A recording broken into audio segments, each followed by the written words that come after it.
Hello, my name is Agnes. Probably most of you don't know me, maybe just a few of you know me. Hello. First of all, I would like to share something that happened yesterday when I was going out for a walk and I saw this big blue sky and it was so pristine and calm and bright like never before. Because the airplanes are not polluting the space above us anymore. It was so clear and so beautiful. I was really touched by that, you know? This whole lockdown and shut down and no airplanes, no traveling anymore. I mean, this is really sad, but when I looked up to the sky, that is actually connecting all of us because we all have the sky above us. I thought, oh my God, how beautiful this is. This affects all of us, you know? The sky is so blue for all of us. It was really a beautiful moment to realize this yesterday evening, and that's why I wanted to share this with you. And now I am going to tell you about a dream that I had last night. So I woke up very, very early in the morning this morning, like even before 5 o'clock or something, really. I had a strange dream.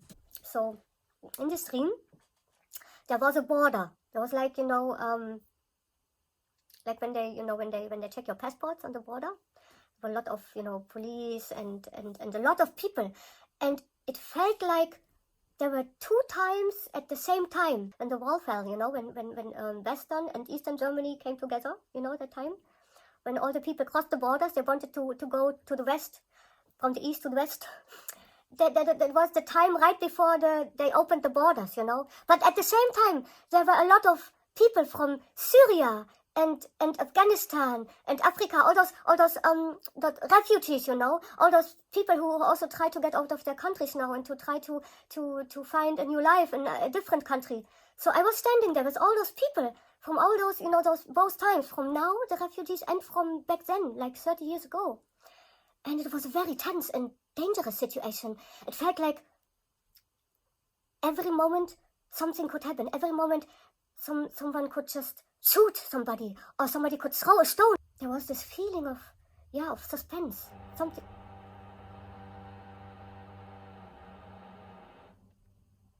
These are my neighbors trying to drill holes in the walls. Maybe I should wait a little bit.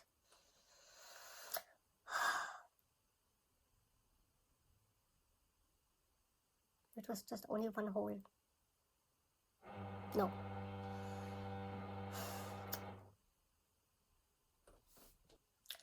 I'm gonna turn off the video now and continue later. And I'll be back. So hello again, it's me, Agnes. I'm back. So another day has passed. Yesterday my neighbors were busy all day long, so I couldn't continue with my video. But in the meantime, I was thinking a lot about this whole corona crisis and my dream, and also about the blue sky and everything, and I came up with an idea. Actually, it's not an idea, it's a challenge. So I told you about my dream. That was very special because I could feel this mixed emotional atmosphere. There were a lot of feelings going on, like fear and anxiety and uncertainty, frustration, disappointment, and at the same time there was also a positive spirit, like people were trying to help each other, and there was a lot of hope, actually. A vision for better life once you cross the border, you know. And this dream also made me think about crossing borders, boundaries. What does it mean?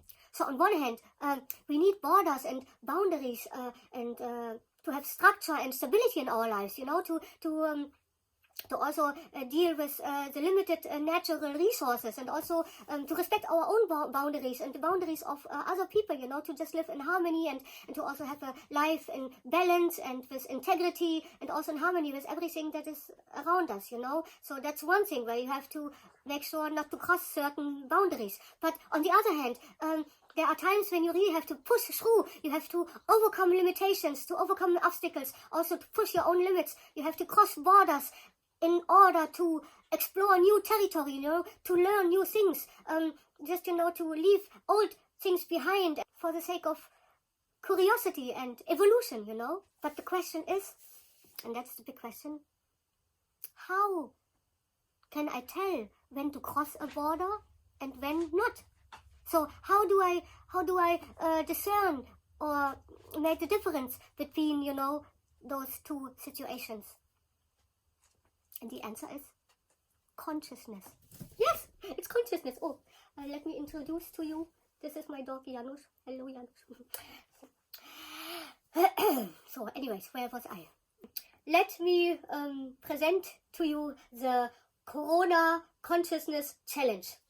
Yes, it's obvious, you know, apparently this coronavirus does not have any consciousness at all.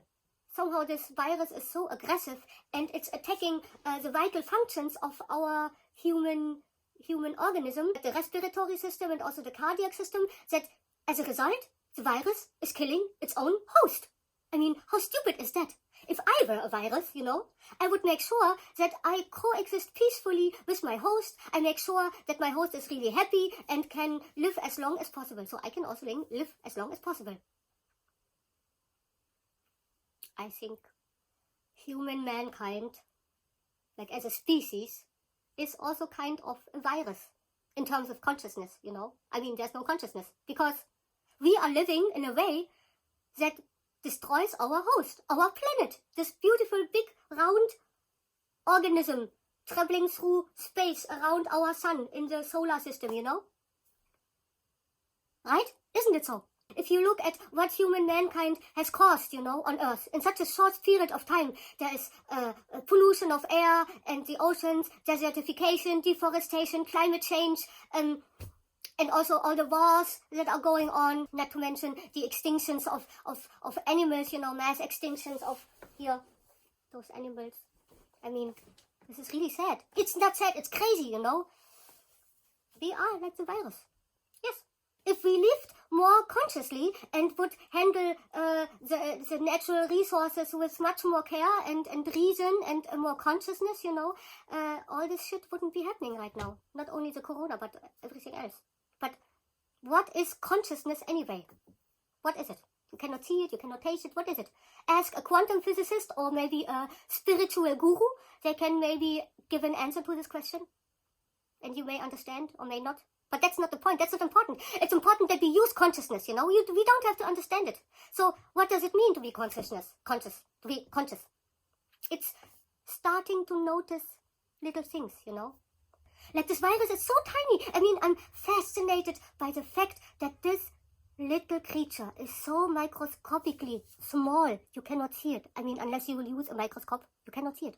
Yet it causes, you know, things like it affects the whole world on a huge scale, on a global scale, you know. It's so fascinating. It's fascinating how such a tiny little, like, it's invisible and it, like, causes these big changes in our lives. On all levels, on everyone, you know, is affected by this. You know, it disrupts our work routine, our relationships. It has an effect on our daily life. All the people are affected by this.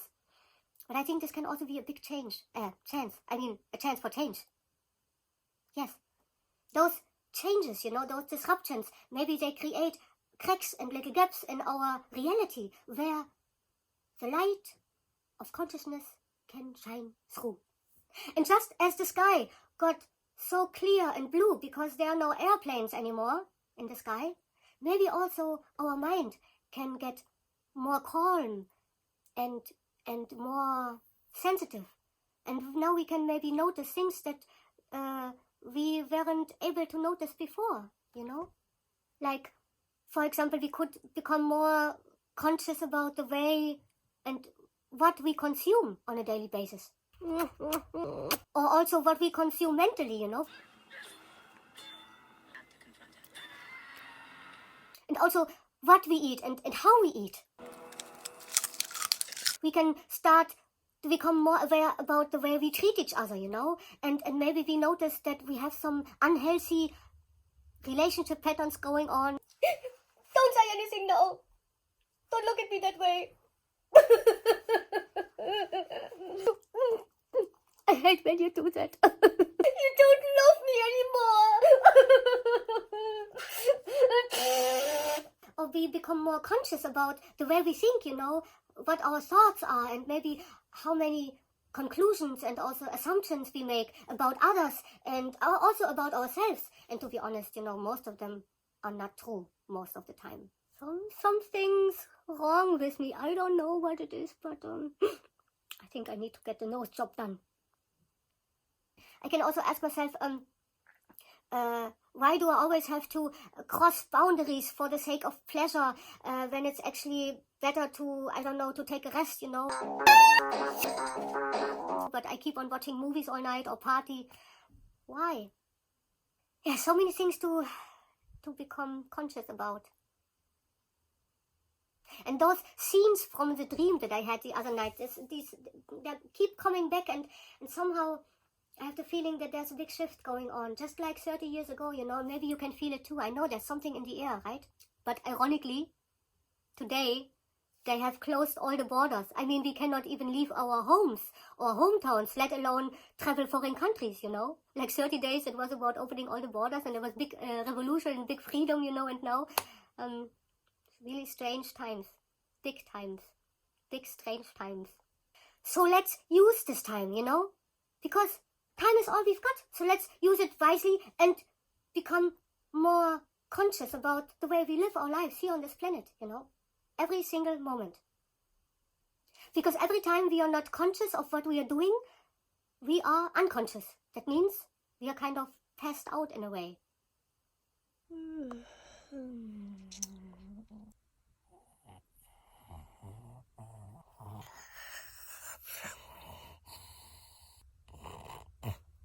And let's not pass out, especially now. When we are doing things unconsciously, we invite things to get out of control, out of balance.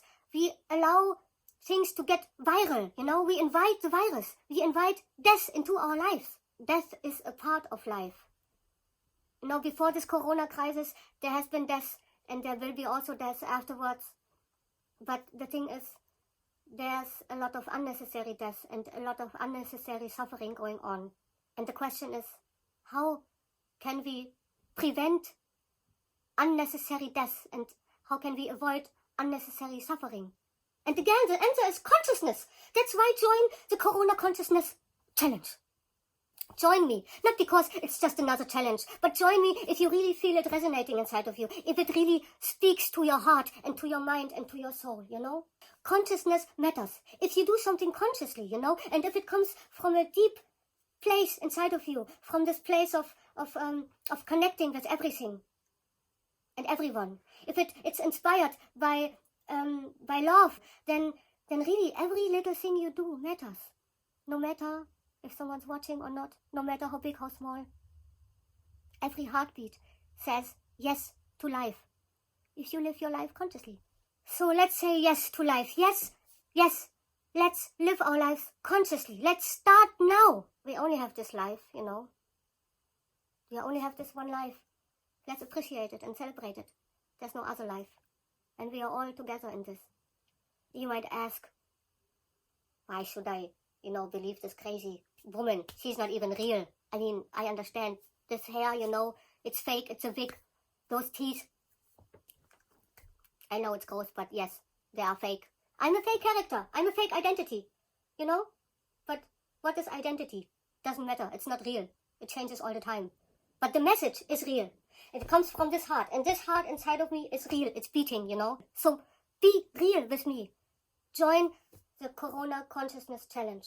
And maybe we all together can turn the Corona curse into a blessing for all of us. Not only during this lockdown, but also afterwards.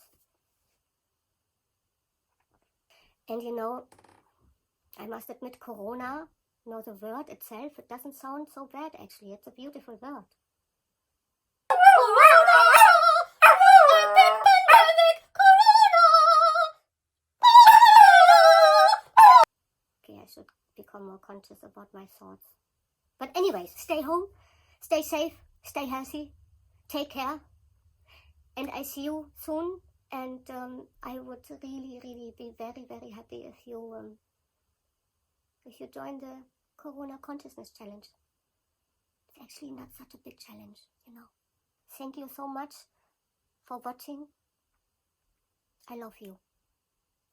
Goodbye.